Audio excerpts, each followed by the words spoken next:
नमस्कार दोस्तों, मैं हूं आंचल और आप देख रहे हैं द जनता शो। पाकिस्तान ने अपने इतिहास की सबसे भारी गलती की है, जिसके बाद पाकिस्तान तो तबाह हो ही रहा है, चाइना की भी पूरी दुनिया में थू थू हो रही है।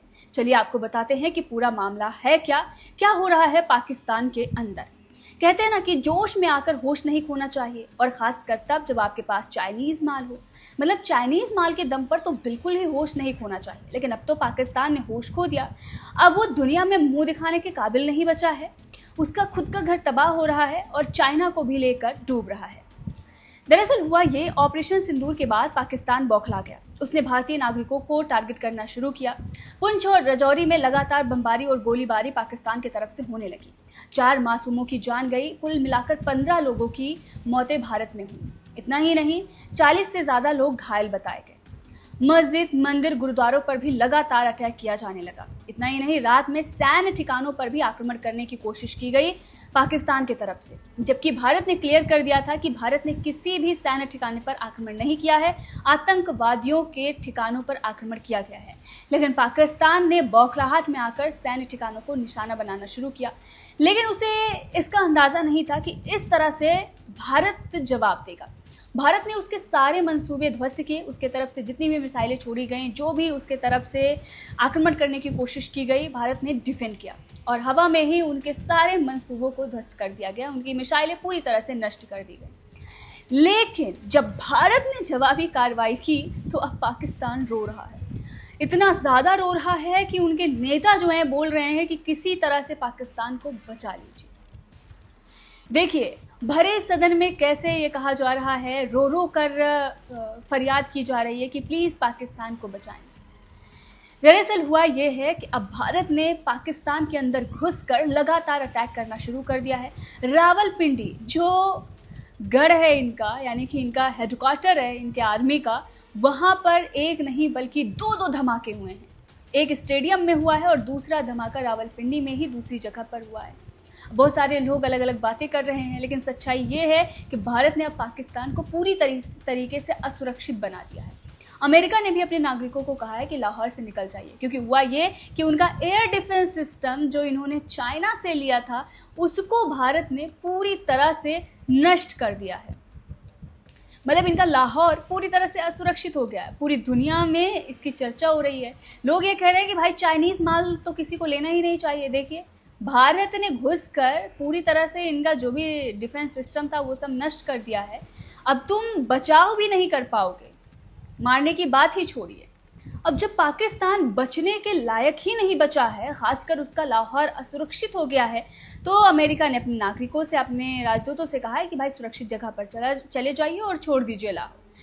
तो पाकिस्तान की तो तबाही अब मच रही है। कई जगह पर सीरियल ब्लास्ट हो रहे हैं, चाहे वो स्टेडियम हो या फिर रावलपिंडी जहां पर इनकी आर्मी बैठी हुई है, लाहौर समेत कई जगहों पर लगातार इंडियन आर्मी टारगेट कर रही है। और ये ऑपरेशन सिंदूर अभी चल रहा है, और आपको बता दें कि इंडिया की जो स्ट्राइक है वो 100% है।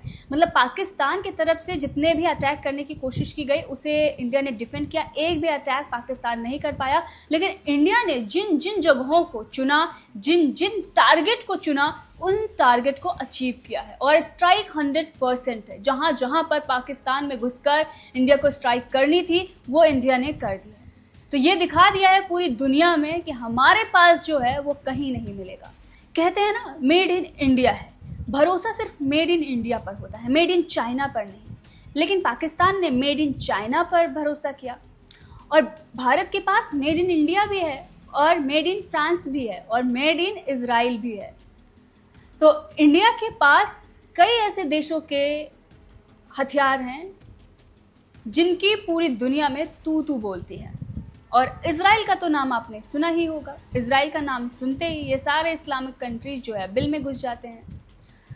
अब वो अगर भारत के साथ खड़ा हो तो फिर क्या हो सकता है? यही हो सकता है कि पाकिस्तान नक्शे से गायब होगा। चलिए एक वो वीडियो आपको सुना देते हैं जो सदन में पाकिस्तान की तरफ से कहा जा रहा है, बचाने की गुजारिश की जा रही है।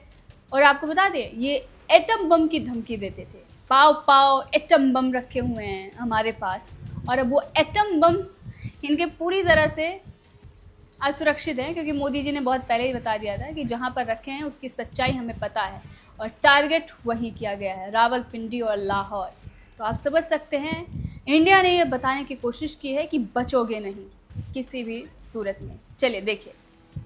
तो इसलिए जनाब स्पीकर ये बात वाज़ा कर देनी चाहिए, हमारी कौम यकजा है। मैं इन सब से कहूंगा कि मिल के चलो और अपने रब से रजू करो। रब काबा, हम तेरे आगे दरख्वास्त करते हैं, इस मुल्क की हिफाजत फरमाना जो तूने हमें अता किया है, और ये नबी सल्लल्लाहु अलैहि वसल्लम की दुआओं का है। आपने कायदे आजम को इंग्लैंड में मुलाकात की, ख्वाब में आए और उनको कहा कि जाओ वापस और जाके पाकिस्तान का मामला हल करो। आप खान अब्दुल्लाह को ख्वाब में आके ये हुक्म दिया कि तुमने पाकिस्तान की सरना है, ये मुल्क बन के रहेगा और तुमने तो ये ऐसा बड़ा मौजज़ा है कि अल्लाह पाक ने ये हमें अता किया है और अल्लाह पाक इस मुल्क की हिफाजत फरमाएंगे।